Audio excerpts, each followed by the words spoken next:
Now we're going to show you the process of folding and unfolding the bike, the most fundamental part of the product. We're going to start with a folded bike and we will unfold it and show you how to unfold it to a rideable state, and then we'll take it back down to the folded package.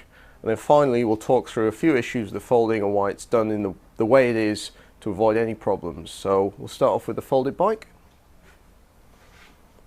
So the first stage is to unclip the folded pedal, then raise the saddle up. At this point the handlebar support needs to be raised up, so you swing that round and then you need to tighten the catch on there on the hinge, and then you lift the bike and rotate the front wheel around. That allows the front wheel hook to clear the frame there, and tighten up the main frame hinge. At this point you can then just swing the back wheel out and it's been held in place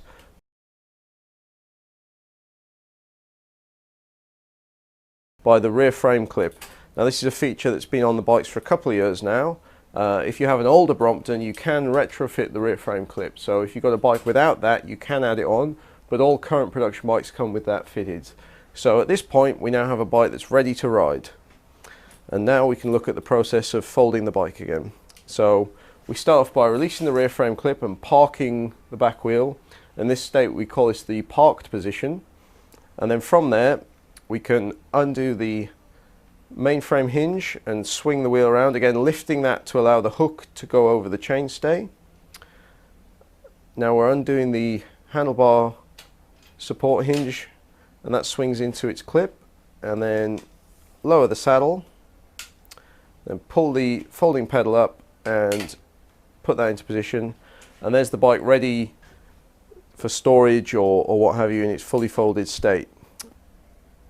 At this point we'll talk about a couple of issues with the folding. The reason that it's done in the order that it is for basically ease of use. The rear frame is held in place by the seat post, therefore the seat post is the first and the last thing to be folded or unfolded. So if we now take the seat post up and extend it, you'll see that the bike is no longer held together. So if you pick the bike up, it will simply fall apart. So that's why the seat post is the first thing to be unfolded and the last thing to be folded up. So once we put that back down, the whole thing is held together. And if we take the bike back to an unfolded state, you can see why the handlebar catch needs to be folded secondly. The handlebar support needs to be folded after the mainframe hinge. If at this point you try and fold the handlebar support down, you'll see that the cables will become very taut and it will put undue stress on the cables. You see there that you can't fold it down properly, you have to twist it and do that, and so that's not an ideal way of doing it. Whereas if we do it the correct way by folding the mainframe first, you'll see that it shortens the distance from the wheel to the rear of the bike and allows the cables more room to maneuver, and it can be dropped successfully there. So that's the reason we do that. So it's extremely important to follow the correct procedure for folding and unfolding the bike in order to avoid any problems and to be able to do it quickly and easily.